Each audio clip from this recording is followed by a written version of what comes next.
Chapter 7 માં આપણે લગભગ છેલ્લા વિડીયોમાં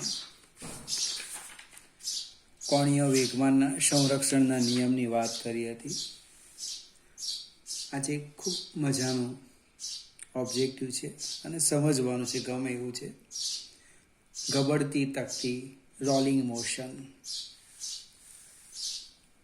હવે મારી પાસે એક તકતી છે, જો ફિગર આકૃતિમાં સમજવાનું છે આપણે.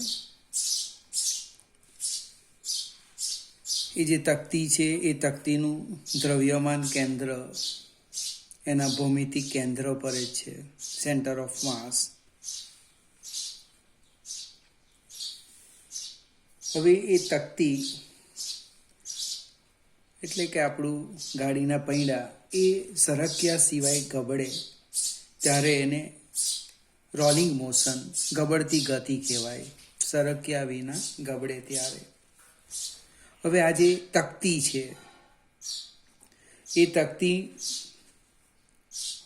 જે દ્રવ્યમાન કેન્દ્ર છે, સેન્ટર ઓફ માસ, એ સપાટીને સમાંતર રેખીય ગતિ કરે.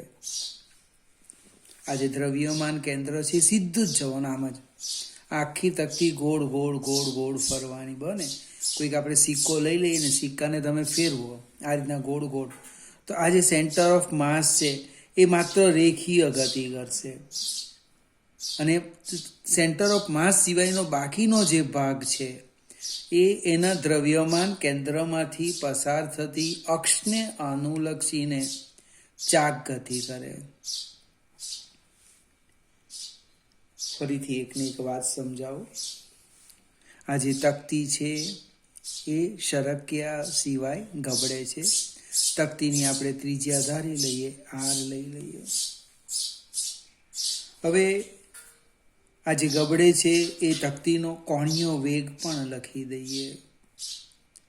કોણીય વેગ એનો ઓમેગા છે. હવે તકતીમાં બે ભાગ લઈએ. એક એનું સેન્ટર ઓફ માસ, દ્રવ્યમાન કેન્દ્ર, એ માત્ર રેખીય ગતિ કરવાનું. માત્ર કઈ ગતિ કરે? રેખીય ગતિ કરે. અને એ સિવાયનો જે ભાગ છે એ રેખીય ગતિ તો કરવાનો. ધારો કે કોઈ એક કણ લઈ લે, સપોઝ આ, એ ગોળ ગોળ તો ફરવાનો જ આ રીતના, પણ સાથે સાથે રેખીય ગતિ પણ કરવાનો. કહેવાનો અર્થ એ બે પ્રકારની ગતિ કરે, રેખીય ગતિ અને ચાક ગતિ. પાછો પ્રશ્ન ઉદ્ભવે, રેખીય ગતિ કોણ કરે? તો કે દ્રવ્યમાન કેન્દ્ર, એ ગોળ ગોળ નહીં ફરે. ચાક ગતિ કોણ કરે? એના સિવાયનો ભાગ. હવે તકતી પરના કોઈ પણ બિંદુ લઈએ. ધારો કે આપણે એક બિંદુ સપોઝ અહીંયા લઈ લઈએ. આ સેન્ટર ઓફ માસનો વેગ તો ફિક્સ. આ એક બિંદુ લઈ લઈ, કોઈ પણ આ બિંદુ લેમ છું, નામ આપી દેમ P1. બીજું કોઈક બિંદુ લઈ લેમ, આ લઈ લેમ P2. ત્રીજું કોઈક બિંદુ લઈએ P3. એટલે તકતી પરના જુદા જુદા બિંદુઓ લઈએ. હવે દ્રવ્યમાન કેન્દ્રનો વેગ એ ફિક્સ. દ્રવ્યમાન કેન્દ્રનો માત્ર રેખીય વેગ, કારણ કે રેખીય ગતિ કરે, VCM, સેન્ટર ઓફ માસ, એ આપણે ફિક્સ કરી દઈએ. એ સિવાયના દરેક કણનો, દ્રવ્યમાન કેન્દ્ર સિવાયના બાકીના કણના વેગમાં બે વેગનો સરવાળો કરવો પડે. અને બાકીના જે કણો છે એ કણોના વેગમાં બે ઘટકોનો સદિશ સરવાળો કરવો પડે. બે વેગ ઘટકોનો સદિશ સરવાળો કરવો પડે. કેમ ભાઈ સદિશ સરવાળો કરવો પડે? તો કે એ કણ રેખીય ગતિ પણ કરે, એ ગોળ ગોળ ફરે, એટલે એ પણ એનો રેખીય વેગ આવવાનો. સપોઝ આપણે ધારી લઈએ P1 બિંદુ. જો અહીં સાઈડ પર લખું છું, ખ્યાલ આવે એ રીતના. હું આ P1 બિંદુની વાત કરું, લખું છું બિંદુ P1. હવે P1 બિંદુ પાસે એના બે વેગ થવાના. એને V1 કેમ? તો કે એક વેગ કયો? તો કે દ્રવ્યમાન કેન્દ્રનો વેગ, તે એનો વેગ થવાનો, તંત્ર એટલે VCM, વત્તા એનો ચાક ગતિને કારણેનો વેગ. ધારો કે એને હું V' કહી દઉં. હવે પ્રશ્ન કેટલો છે? તો કે આ જે તકતી છે એની કોણીય ઝડપ આપણે ઓમેગા લીધી. એટલે જે વી ડેશ છે એ થવાના આર ઓમેગા. રેખીય વેગ અને કોણીય વેગ વચ્ચેનો સંબંધ. બને એટલે એનો વેગ લખીએ આપણે v1 બરાબર vcm પ્લસ આર ઓમેગા. એટલે આપણે દ્રવ્યમાન કેન્દ્રનો વેગ થશે આર ઓમેગા. એટલે અહીંયા લખી દઈએ R omega plus R omega એટલે ટ્વાઇસ આર ઓમેગા. જેમ P1 ની વાત કરી તેમ P2 ની વાત કરું, બિંદુ P2 લખું. મને સોરી, અહીંયા કંઈક ભૂલ કરી આપણે.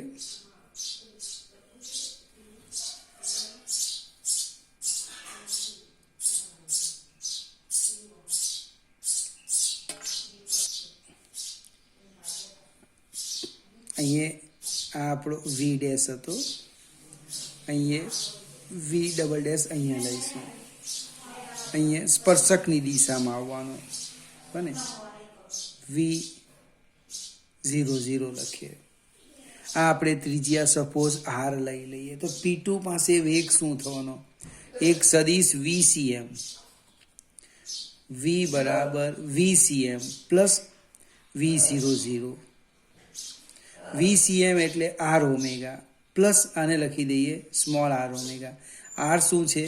એના ગતિ પથના વર્તુળાકાર માર્ગની ત્રિજ્યા. તમે P3 પાસે વિચારો. P3 પાસે શું થવાનું? આ જ થવાનું, પણ બંને વેગની દિશા પરસ્પર વિરુદ્ધ આવવાની. VCM ગતિ આમ કરે, બને, અને આ V ડબલ ડેશ એની ગતિ આમ આવવાની. બંનેના મૂલ્ય સરખા એટલે અહીંયા રેખીય વેગ કેવો થશે? 0 થશે. ફરીથી મિત્રો એકદમ શાંતિથી સમજવા પ્રયત્ન કરજો. એક થિયરીના સ્વરૂપમાં નહીં, બને, જુદા જુદા વેગ. અહીંયા R1 લખો, બીજું R2 લેવો, R3 લેવો, બધાના વેગ લખો. તો એક રેખીય ગતિને કારણે પ્રાપ્ત થતો વેગ એ VCM, અને ચાક ગતિને કારણે જે પ્રાપ્ત થતો વેગ છે, બેના ઘટકોનો શું કરીએ? સરવાળો કરે ત્યારે એને કુલ વેગ મળે. અહીંયા એનો વેગ ક્ષણિક શૂન્ય થાય, અહીંયા એનો શૂન્ય થતો નથી. આ ઘટના દરેક કણ માટે લાગુ પડે. હવે આપણે એક છેલ્લી થિયરી છે સમજવા પ્રયત્ન કરીએ. હેડિંગ કંઈક આવું લખ્યું છે: ગબડતી ગતિની ગતિ ઉર્જા. ગબડતી ગતિની ગતિ ઉર્જા. પ્રશ્ન ખૂબ મોટો હતો, પણ અહીં એક નાનો સરખો કરી દીધો. હવે ગતિ ઉર્જા શોધવાનું છે, પણ આપણે જ્યારે થિયરી શીખીએ ત્યારે તમને ખ્યાલ આવશે, એમાં આપણે ઢાળની સપાટીને સમાંતર વેગ પણ શોધવાના છે. હવે ગબડે ક્યાં? જ્યાં ઢાળ આવે ત્યાં ગબડે. તો આપણે એક નાની સરખી આકૃતિ લઈએ આ રીતના. આ એક ઢાળ લઈ લઈએ. ફરીથી કોઈક એક્ઝામ્પલમાં પણ કામ આવશે, એટલે બરાબર સમજી લઈએ. આ જે ઢાળ છે એ થીટા, અને ઢાળની ઊંચાઈ એ લઈ લઈએ h.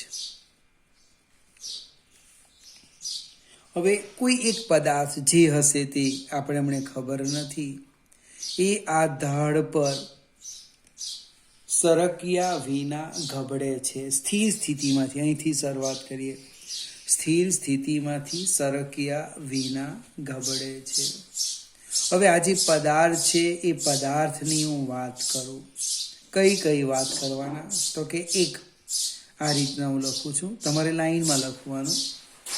એ પદાર્થની એની ભૌમિતિક અક્ષને અનુલક્ષીને, ભૌમિતિક અક્ષને અનુલક્ષીને જડત્વની ચાક માત્રા હું ધારી લેમ કેટલી? I. આ જે પદાર્થ છે એ પદાર્થ પોતાની ભૌમિતિક અક્ષને અનુલક્ષીને જડત્વની ચાક માત્રા I. ત્યાર પછી ચક્રાવર્તન ત્રિજ્યા એની, ચક્રાવર્તન ત્રિજ્યા કે, એનું દળ સ્મોલ એમ, ભૌમિતિક ત્રિજ્યા, ભૌમિતિક ત્રિજ્યા કેપિટલ આર, બને ઢાળ થીટા અને ઢાળની ઊંચાઈ એચ. હવે આ બધી જ વસ્તુઓને આપણે એક લીટીમાં લખવા પ્રયત્ન કરીએ તો કે પોઈન્ટ લખીએ કે આકૃતિમાં શું દર્શાવ્યું છે. જો આકૃતિમાં શું દર્શાવ્યું તો કે પોતાની ભૌમિતિક અક્ષને અનુલક્ષીને જડત્વની ચાકમાત્રા આઈ, અલ્પ વિરામ, ચક્રાવર્તન ત્રિજ્યા કે, દળ એમ, ભૌમિતિક ત્રિજ્યા આર, ધરાવતો પદાર્થ, આ બધું લખાયું ભાઈ, ધરાવતો પદાર્થ, થીટા ઢાળ અને એચ ઊંચાઈના પદાર્થ, અહીં લખું છું એચ ઊંચાઈના અને થીટા ઢાળની ટોચ પરથી સરક્યા વિના ગબડે છે. ફરીથી આકૃતિમાં શું દર્શાવ્યું તા 4 શબ્દ લખવાના. ભૌમિતિક અક્ષને અનુલક્ષીને જડત્વની ચાકમાત્રા આઈ, ચક્રાવર્તન ત્રિજ્યા આર, ભૌમિતિક ત્રિજ્યા ચક્રાવર્તન ત્રિજ્યા કે, ભૌમિતિક ત્રિજ્યા આર અને એમ દળ ધરાવતો પદાર્થ, એચ ઊંચાઈના અને થીટા ઢાળની ટોચ પરથી સરક્યા વિના ગબડે છે. હવે અહીં જે પદાર્થ છે એ પદાર્થ 2 પ્રકારની ગતિ કરે, 2 પ્રકારની મિશ્રિત ગતિ કરે. એક એનું સેન્ટર ઓફ માસ એ રેખીય ગતિ કરે, હમણે જસ્ટ જોઈ ગયા, અને બાકીનો ભાગ શું કરે? ચાક ગતિ. એનું દ્રવ્યમાન કેન્દ્ર એ રેખીય ગતિ કરે અને બાકીનો ભાગ એ ચાક ગતિ કરે. એટલે એની કુલ ગતિ ઉર્જા લખીએ, કુલ ગતિ ઉર્જા કે બરાબર રેખીય ગતિ ઉર્જા વત્તા ચાક ગતિ ઉર્જા. એટલે કે કે બરાબર રેખીય ગતિ ઉર્જા એટલે 1/2 mv². ચાક ગતિ ઉર્જા મને નથી આવડતું તો શું કરું છું, ચેક કરો. 1/2 m ની જગ્યાએ શું લખવાનું? આઈ, અને v ની જગ્યાએ ω². હવે આપણે સાદું રૂપ આપીએ. આ જે આઈ છે એની જગ્યાએ હું mk² લખું. કે ચક્રાવર્તન ત્રિજ્યા છે અને ઓમેગા છે એની જગ્યાએ લખી દે v/r, અને r એની ત્રિજ્યા છે v/r. આ બંને કિંમત આમાં મૂકી દઈએ આપણે. i = mk² અને ઓમેગા = v/r. સાદું રૂપ આપી દઈએ. k બરાબર 1/2 mv² plus 1/2 i mk² ω² v²/r².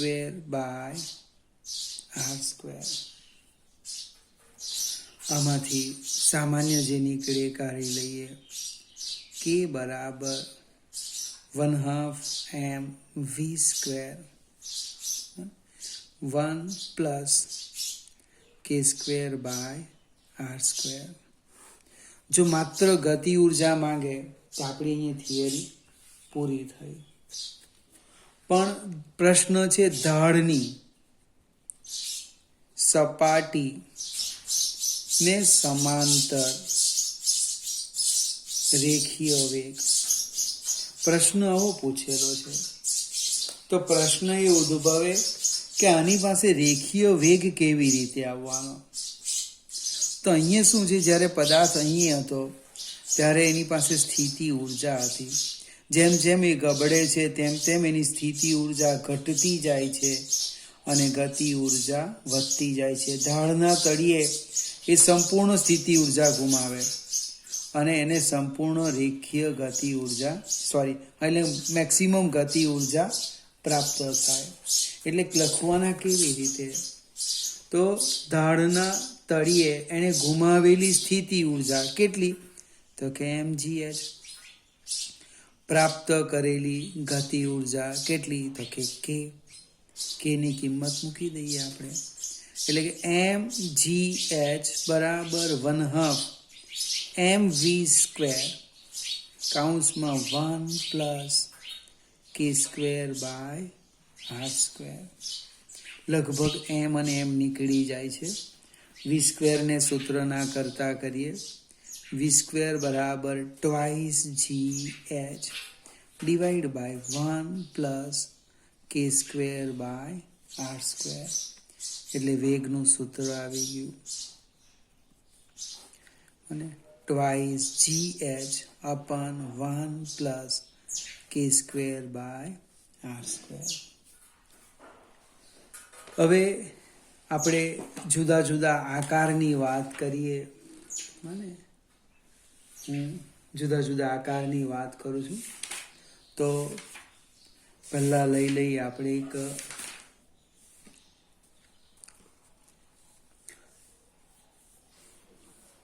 Ring લઈ લઈએ અથવા તકતી લઈએ. ચાલો પહેલો એક નોંધ, પહેલો કેસ લઈએ. એક હું તકતી લખું. તકતી લખું તો શું થાય? આપણું મેઇન સૂત્ર છે કે આ યાદ રાખવાનું, કે સ્ક્વેર બાય આર સ્ક્વેર. તકતી માટે જડત્વની ચાક માત્રા છે 1/2 mr સ્ક્વેર. એટલે કે સ્ક્વેર કેટલા થવાના? દળનો સહગુણક એ કે સ્ક્વેર. એટલે કે સ્ક્વેર બરાબર આર સ્ક્વેર બાય 2. મારે અહીંયા શું જોઈએ? કે સ્ક્વેરની કિંમત મૂકો અથવા આમ લખો K square by R square equal to 1/2.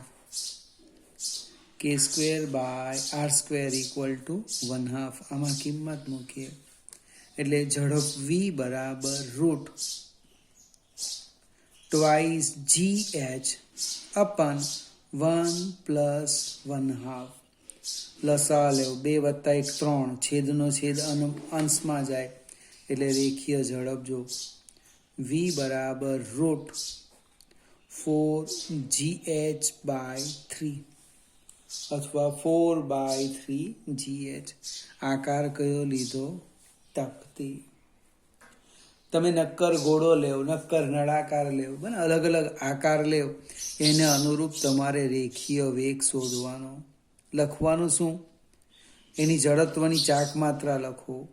દળનો સહગુણક એનું નામ કે સ્ક્વેર. એ દળનો સહગુણક કોણ? તો કે આર સ્ક્વેર બાય 2. બને હું નક્કર ઘોડો લેમ. જો નક્કર ઘોડો, તો નક્કર ઘોડા માટે શું થાય? જડત્વની ચાક માત્રા 2/5 mr સ્ક્વેર. તો કે સ્ક્વેર કેટલા? ચેક કરો. કે સ્ક્વેર બરાબર 2/5 r સ્ક્વેર. એટલે આમાં કે સ્ક્વેર બાય આર સ્ક્વેરની જગ્યાએ કેટલા આવશે? 2/5. બને ફરીથી તમારે જુદા જુદા આકાર લઈને ઢાળની સપાટીને સમાંતર રેખીય વેગ શોધવાનો. મિત્રો એટલે 5 માર્કમાં પણ પૂછી શકાય અથવા 2 માર્કમાં પણ આટલું જ પૂછાય. ગતિ ઉર્જાનું સૂત્ર મેળવો. જૂના કોર્સમાં આ થિયરી ખૂબ મોટી હતી. આના પરથી આપણે ઘર્ષણ બળ મેળવવાનું હતું. આ સાથે લગભગ આ ચેપ્ટરની થિયરી પૂરી થાય છે. ફરીથી ખૂબ મોટું ચેપ્ટર છે એટલે ધીમે ધીમે સમજવા પ્રયત્ન કરવાનો. એક વારની ખ્યાલ વિડીયો બીજી વાર જોઉં, ત્રીજી વાર જોઉં, મને ખ્યાલ આવશે. અને કોઈક મુદ્દો ન ખ્યાલ આવે તો તમારે મને ફોન કરવાનો પણ કરતા નથી. ફરીથી હવે આના પછીના વિડીયોમાં બાકીના હું એક્ઝામ્પલ મોકલાવીશ.